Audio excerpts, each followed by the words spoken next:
আসসালামু আলাইকুম ওয়া রাহমাতুল্লাহি ওয়া বারাকাতুহু। প্রিয় দর্শক, আশা করছি সবাই ভালো আছেন, সুস্থ আছেন। যারা এখনও আমাদের চ্যানেলটি সাবস্ক্রাইব করেননি তাদের কাছে বিনীত অনুরোধ জানাচ্ছি চ্যানেলটি সাবস্ক্রাইব করে দেওয়ার।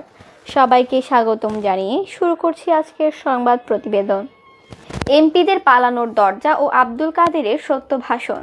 নোয়াখালী আওয়ামী লীগের নেতা ও বসুরহাট পৌরসভার মেয়র আব্দুল কাদের মির্জা নির্বাচন রাজনীতি, আওয়ামী লীগের এমপি ও নেতাদের সম্পর্কে যেসব কথা বলেছেন তা নিয়ে রাজনৈতিক মহলে চাঞ্চল্য দেখা দিয়েছে।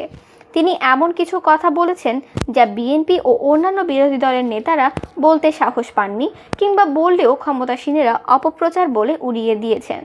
তৃণমূল থেকে রাজনীতি করে আসা আব্দুল কাদের মির্জা কেবল আওয়ামী লীগের স্থানীয় পর্যায়ের নেতা নন, দলের সাধারণ সম্পাদক ওবায়দুল কাদেরের আপন ছোট ভাই। 31 ডিসেম্বর বসুরহাট পৌর ভবন চত্বরে নির্বাচনের ইশতেহার ঘোষণাকালে আব্দুল কাদের মির্জা বলেছেন, বৃহত্তর নোয়াখালীতে আওয়ামী লীগের কিছু কিছু চামচা নেতা আছে যারা বলেন অমুক নেতা অমুক তমুক নেতার নেতৃত্বে বিএনপির দুর্গ ভেঙেছে। সুষ্ঠু নির্বাচন হলে বৃহত্তর নোয়াখালীতে 3-4টা আসন ছাড়া বাকি আসনে আমাদের এমপিরা দরজা খুঁজে পাবে না পালানোর জন্য। এটাই হলো সত্য কথা। সত্য কথা বলতে হবে। আমি সাহস করে সত্য কথা বলছি। আব্দুল কাদের মির্জার এই বক্তব্যের ভিডিও ফেসবুক ও ইউটিউবে ভাইরাল হয়েছে। সেখানে নোয়াখালীর আঞ্চলিক ভাষায় দলীয় কিছু নেতাকে ইঙ্গিত করে তিনি বলেছেন, নোয়াখালীর মানুষজন বলে শেখ হাসিনার জনপ্রিয়তা বেড়েছে। এটা সত্য, কিন্তু আপনাদের জনপ্রিয়তা বাড়েনি। আপনারা প্রতিদিন ভোট কমান। টাকা দিয়ে বড় জনসভা করা, মিছিল করা কোনো ব্যাপার নয়। টাকা দিলে, গাড়ি দিলে আমিও অনেক লোক জড়ো করতে পারবো, না হয় রাজনীতি থেকে বিদায় নিব। কারো নাম উল্লেখ না করে আব্দুল কাদের বলেন, প্রকাশ্যে দিবালোকে পুড়িয়ে মানুষ হত্যা করেন তারা হচ্ছেন নেতা। টেন্ডারবাজি করে কোটি কোটি টাকা লুটপাট যারা করেন তারা হচ্ছেন নেতা। পুলিশের প্রাথমিক শিক্ষকের চাকরি দিয়ে যারা 5 লাখ টাকা নেন তারা হচ্ছেন নেতা। গরিব পিয়নের চাকরি দিয়ে 3 লাখ টাকা যারা নেন তারা হচ্ছেন নেতা। জেলা আওয়ামী লীগের প্রস্তাবিত কমিটির আলোচনা করে আব্দুল কাদের বলেন, সাবেক সেনাপ্রধান মইনু আহমেদের ছোট ভাই জাবেদ তার সঙ্গে যোগাযোগ করে কোনো নেতা তখন 1/11 সময়কালে নিজেদের রক্ষা করেছেন। এখন সেই জাবেদ এবং হাওয়া ভবনের মালিক জেলা আওয়ামী লীগের জ্যেষ্ঠ সহসভাপতি, অথচ কোম্পানিগঞ্জ পরিষদের চেয়ারম্যান শাহাবুদ্দিনের মতো ত্যাগী ও নির্যাতিত ব্যক্তিকে করা হয়েছে উপদেষ্টা। এটা হলো আমাদের কমিটি। আওয়ামী লীগের নেতারা দূরবীন দিয়ে অনুপ্রবেশকারী খোঁজেন, কিন্তু আব্দুল কাদের তার এলাকার অনুপ্রবেশকারী কারা তা খোলসা করেছেন। প্রতিটা উপজেলা ও জেলায় এভাবে আওয়ামী লীগ নেতারা সত্যভাষী হলে অনুপ্রবেশকারী খুঁজে বের করা কঠিন হতো না।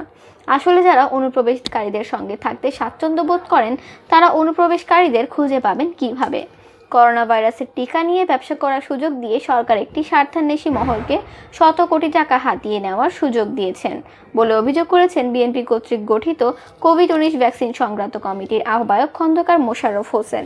তিনি বলেন, টিকা কিনতে গিয়ে সরাসরি প্রস্তুতকারী প্রতিষ্ঠানের সঙ্গে চুক্তি না করে তৃতীয় পক্ষের চুক্তি করায় আর্থিকভাবে বাংলাদেশ ক্ষতিগ্রস্ত হয়েছে।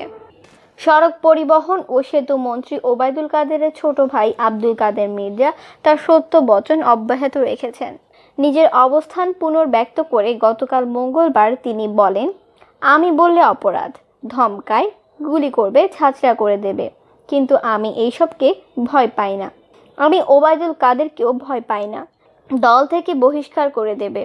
আমি বঙ্গবন্ধুর আদর্শের রাজনীতি ছেড়ে যাব না। গতকাল বিকেলে বসুরহাট পৌরসভার জামাই টেকে নির্বাচনী পথসভায় তিনি এইসব কথা বলেন। গত বৃহস্পতিবার থেকে হঠাৎ বিভিন্ন সভায় তার বক্তব্য নিয়ে দেশের রাজনৈতিক মহলে ব্যাপক আলোচনা শুরু হয়েছে। এইসব বক্তব্যে সুষ্ঠু নির্বাচন ও জেলা আওয়ামী লীগের কমিটি যথাযথভাবে করার দাবি জানান তিনি। দলের বিভিন্ন পর্যায়ের দুর্নীতি ও অনিয়মের বিরুদ্ধেও সরব হন। এইসব দাবিতে রোববার সমর্থকদের নিয়ে বসুরহাট 0 পয়েন্ট এলাকা অবরোধ করেন কাদের মির্জা। টায়ার জ্বালিয়ে হাতে ঝাড়ু নিয়ে বিক্ষোভ দেখান তার সমর্থকেরা। কাদের মির্জার দাবি, অসুস্থতা থেকে সুস্থ হয়ে তিনি সব সময় সত্য বলার পণ করেছেন। 16 জানুয়ারি অনুষ্ঠেয় বসুরহাট পৌরসভা নির্বাচনে তিনি আওয়ামী লীগের প্রার্থী। একজন উপজেলা চেয়ারম্যানের সমালোচনা করে কাদের মির্জা বলেন, এই উপজেলা চেয়ারম্যান ক্ষমতায় থাকাকালে সরকারি বাসায় নারী জুয়া চলত, চরবালুয়ায় হাজার হাজার একর জমি দখল করেছে, মাদকের ব্যবসা করে, কোম্পানিগঞ্জের বড় কাজগুলো নোয়াখালীর নেতারা দিয়েছে সে করেছে। আরেকজন আছে আমার ভাগ্নের রাহাত, আমাদের রক্তের নয়, সে বদির সঙ্গেও দেখা করেছে। সে সরকারি জায়গা দখল করে ভবন করেছে। আমি সেনাবাহিনী নিয়ে ভাঙতে গিয়েছি, সে আমার দিকে চোখ রাঙিয়েছে, কারণ তার কাছে অস্ত্র আছে। তিনি বলেন, আমি যখন নোয়াখালীর অপরাজনীতি, ফেনীর অপরাজনীতি এবং সন্দ্বীপের এমপি যে আমার এলাকার হাজার হাজার একর জমি দখল করে রেখেছে, এদের কথা যখন বলি, যখন প্রশাসনের অনিয়মের কথা বলি, যখন ভোট ডাকাতির বিরুদ্ধে কথা বলি, তখন আমার বিরুদ্ধে ষড়যন্ত্র আজকে জাতীয় পর্যায় থেকে। কাদের মির্জা সাম্প্রতিক বিভিন্ন বক্তব্যে জেলায় নিয়োগ, বাণিজ্য, টেন্ডারবাজি ও আওয়ামী লীগের জেলা কমিটি নিয়ে কথা বলেছেন। তিনি বলেন, জেলা আওয়ামী লীগের কমিটি করা হয়েছে দলের ত্যাগী ও পরীক্ষিতদের বাদ দিয়ে। এ প্রমাণ সাবেক সেনাপ্রধান মইনু আহমেদের ভাই জাবেদ ও হাওয়া ভবনের মালিক গ্রুপের চেয়ারম্যান আতাউর রহমান। অতীতে কখনো তারা আওয়ামী লীগের সঙ্গে ছিল না। অবৈধ লেনদেনের মাধ্যমে এদের নেতা বানানো হয়েছে। এই বিষয়ে আতাউর রহমান ভূঁইয়া প্রথম আলোকে বলেন, উনি যা বলেছেন তা তার একান্ত ব্যক্তিগত মতামত। গত 5 বছর জেলা আওয়ামী লীগের সহসভাপতি, যেটি প্রধানমন্ত্রী শেখ হাসিনা অনুমোদন দিয়েছেন। কিন্তু আমার প্রশ্ন হলো হাওয়া ভবনের বিষয়ে। হাওয়া ভবন কোথায়? আমি তা জানিও না, চিনিও না।